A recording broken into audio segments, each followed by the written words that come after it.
Worshipful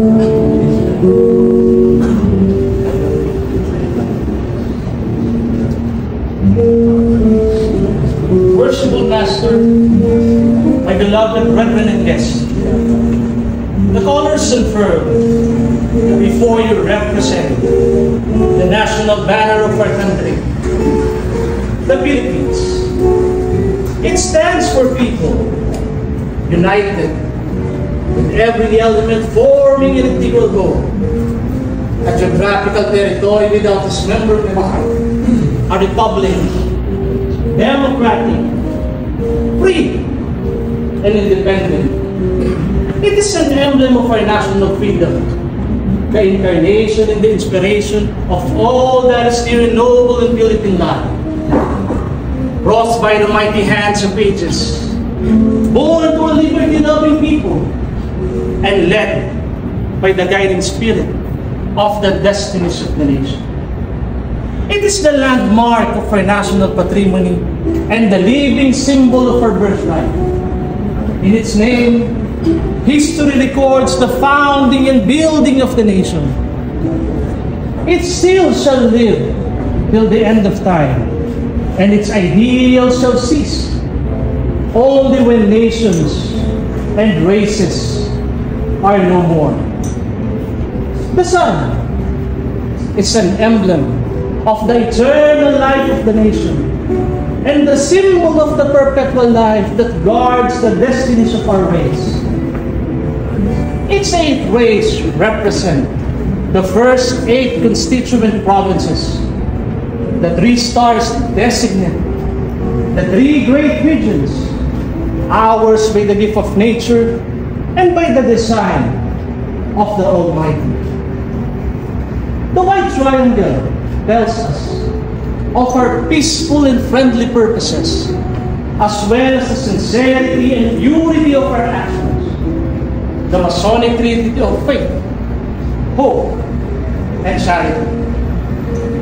The blue field denotes our patriotism and our lofty principles and purposes. The red stripe proclaims our indomitable energy with which we hold on to our tropical skies. On the whole, the sun, the triangle, and the 3 stars that make our flag are Masonic symbols. The brotherhood of man under the fatherhood of God.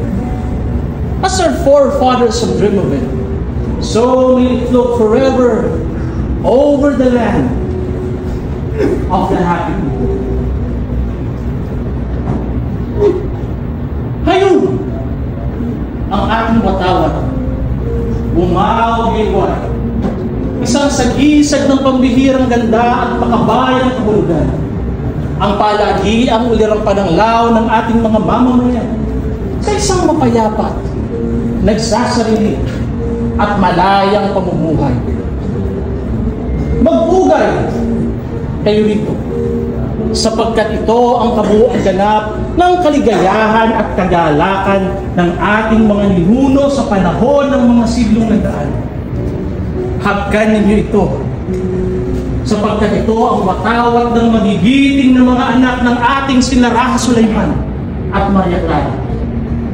Damhin ninyo ito sa inyong mga dibdib, sapagkat ito ang banal na watawat ng minumutya nating Pilipinas. Ingatan ninyo ito sa inyong mga puso, sapagkat ito ang palatandaan ng ating mga kapatid na nagbuwis ng buhay para sa kapakanan ng ating bayan. Mahalin ninyo ito, sapagkat ito ang walang kasing halagang alaala ng ating bayan na mananatili magpakailanman sa lahat ng magiging katayuan natin sa buhay. Kaya hindi ito nagpupusan, sapagkat ito ang nabubuhay na katauhan ng diwa ng lupang ating sinilangan.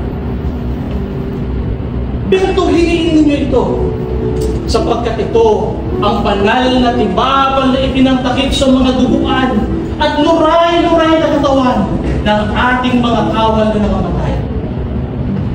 Magbala at ialay ito sa may kapal, sapagkat ito ang bunga ng pagpapakasakit ng ating mga bayani na mamayapan at magtiwala sa makapangyarihang Diyos at sa mga taong katarungan upang ito'y mapamalaging sa inyo, sa inyong mga anak at sa inaanak pa ng inyong mga anak. Luwalhatiin at lalong higit na pagpalain na ang mga nangamatay sa kapakanan ito, sana'y di mga nangamatay nang walang kabuluhan.